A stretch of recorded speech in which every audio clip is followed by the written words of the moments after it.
La paraula Culla prové de l'àrab i significa cim. És precisament damunt d'una muntanya on s'ubica este municipi de l'alt maestrat castellonenc que atresora un passat farcit d'història medieval.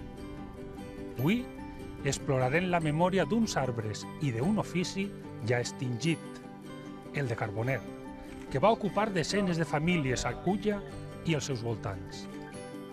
Milions de carrasques van ser convertides en negre carbó per a calfar i cuinar els aliments de milers de valencians. Avui seguirem el rastre del carbó i d'alguns dels seus il·lustres supervivents.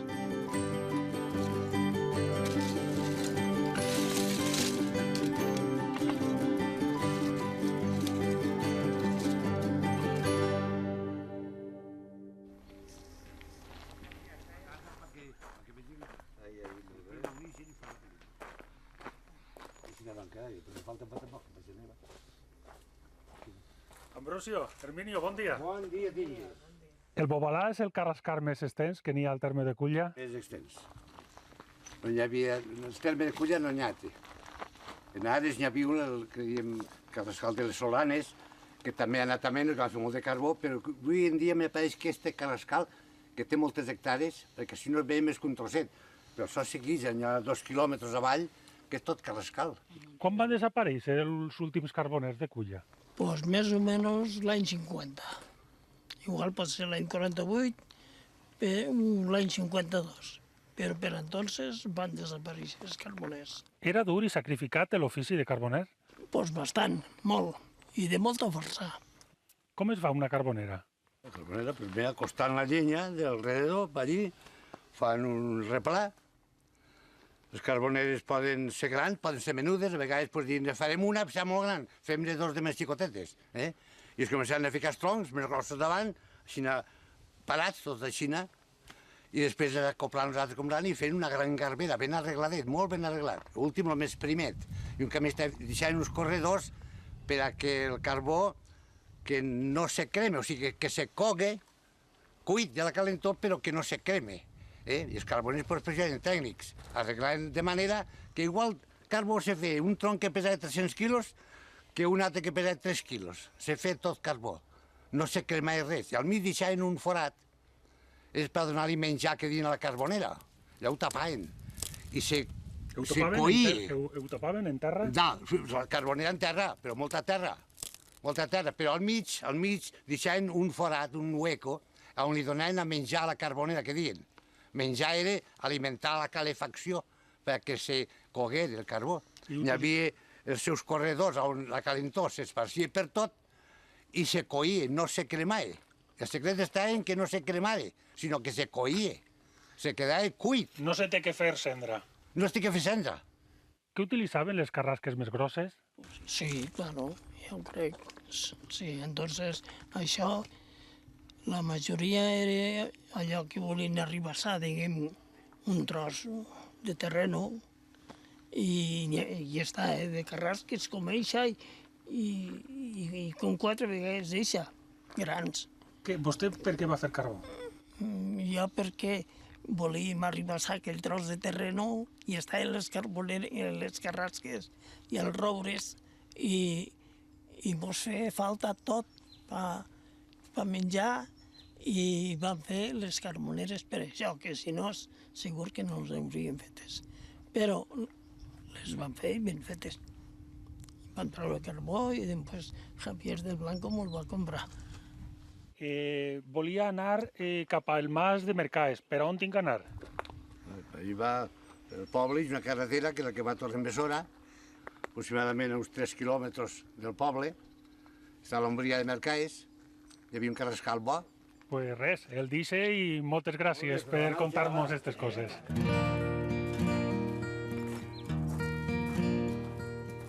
Al llarg de la geografia valenciana són nombrosos els topònims que fan referència al carboneig, com la Rambla Carbonera, el Barranc de les Carboneres o la Cova dels Carboners. Estos paratges són idonis per a ubicar els antics i grans carrascars valencians que avui ja no existeixen. A pocs quilòmetres de Culla trobem el mas de Mercaes, un dels últims llocs on es feia carbó.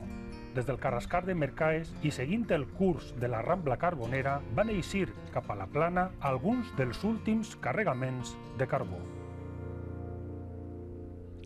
Enrique, vostè es va dedicar a transportar carbó. Pues sí, va donar la coincidència de que fent unes carboneres ahir molt proper del poble i van venir el senyor a veure si els baixaria el carbó, ens podia traure el carbó, perquè no sabien què fer d'ell, a veure si hi havia manera de vendre-la a algun puesto. Vostè es va dedicar al transport del carbó. Quin any va deixar de fer-ho? Això era l'any 1946, del 46 o 47, més o menys, no sé fetges exactes, però més o menys això era. I a quins llocs de Culla anava a replegar-lo? I el feien a la partida de Mercaes, si diem, molt proper del poble, a 3 quilòmetres del poble, en un puesto que estava un poc difícil d'entrar al camió. I sí, el vam poder aconseguir treure'l en cavalleries. En cavalleries? En cavalleries, sí. En uns cabassos grans que tenien, unes àrees d'espart, que cabien allí 50 o 60 quilos a cada sària. I en cavalleries, una sària a cada costat, jo no sé com s'ho arreglaven, allí els van treure la carretera. Jo els vaig carregar allí i, en fi, vaig fer 2 o 3 viatges, van fer. No vaig fer més que 2 o 3 viatges. I baixava a Castelló i els deixava en 3 puestos. Una carboneria que està a la Ronda Mijares, l'altra al Mercat de Sant Antoni, i hi havia una altra que era molt difícil d'entrar, un carreró molt estretet, que es fa al carrer Major, a l'altura de la plaça de Santa Clara. Quin ús li donaven al carbó? Pues pràcticament les dones, les dames de casa, perquè això ho gastaven per a guisar. Gastaven en burgueretes, perquè inclús hi havia cuines, bancs de cuina, que tenien un còncavo i des d'allí, allí podíem posar el carbó i també unes varilletes per damunt, ficant la cassoleta i el carbó anava cremant-se degut en una miqueta de cotonpèl banyat en alcohol, el ficàvem baix i s'anava agarrant i feia una calentura tremenda. I a més així en un sabor especial quan guisaven en carbó. I per què es va acabar l'ús del carbó? Pues degut al butano i els altres invents estos raros que han fet ara, se va acabar el carbó. Però gràcies a Déu està millor que quan tenim carbó. Què significa per a vostè la Carrasca de Culla? Estupendo, és un monument nacional, home, això és la cosa més maja que tenim a Culla, una de les tantes. Pues m'he oblidat de contar una anècdota.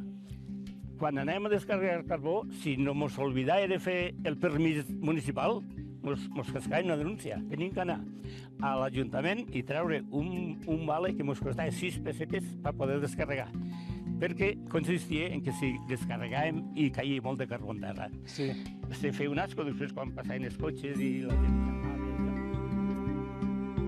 El carbó vegetal fou una de les primeres fonts d'energia de què va disposar la humanitat per a posar en marxa la seva particular revolució tecnològica.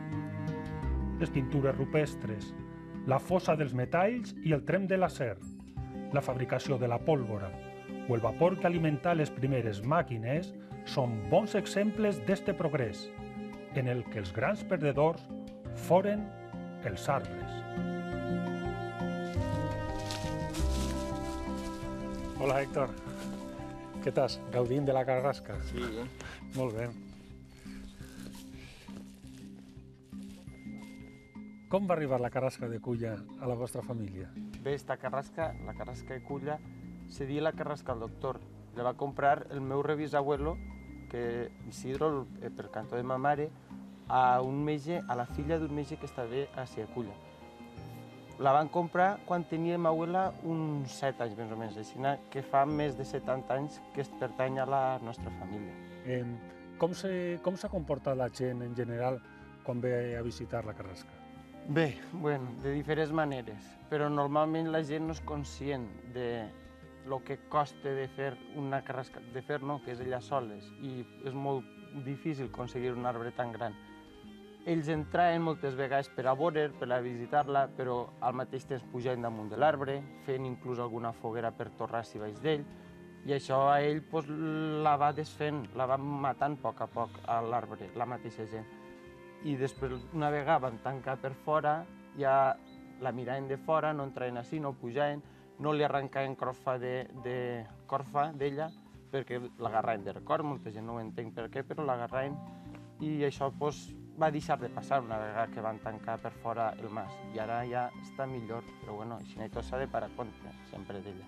Hay molts arbres d'estos vells que la gent no sap com visitar-los i com s'ha de comportar, i molts d'ells estan en perill perquè la gent ve, li fa erosions, li marquen el tronc o trenquen trossos de rama, no? I entonces és molt important la tasca que ha fet la vostra família de protegir este arbre, perquè si està i està sa com està, és gràcies a aquesta cura i a aquesta protecció que l'haveu donat.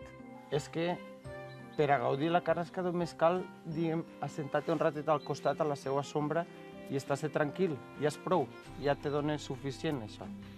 Moltes gràcies per cuidar la carrasca de Culla i permetir que la puguem gaudir tots. Gràcies a vosaltres per vindre a visitar-nos.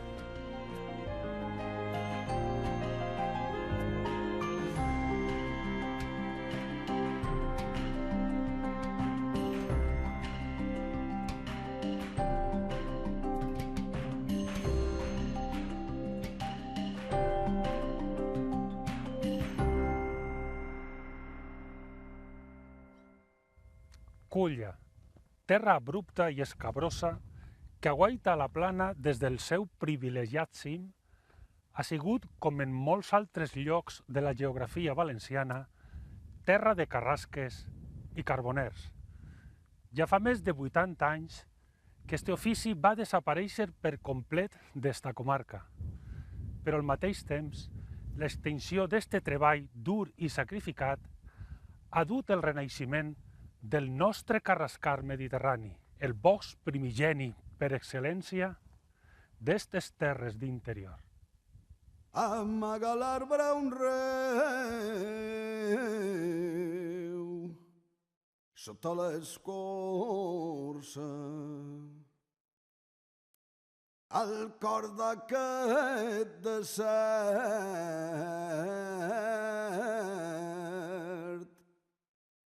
on el record se desau.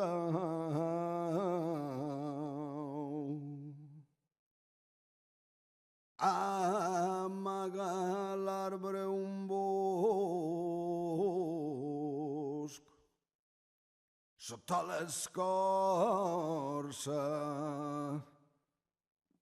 i és en l'escletxa que dius amor a una arrela i s'enlaira al fons d'aquest país on la memòria s'encova als fons dels mots i germina.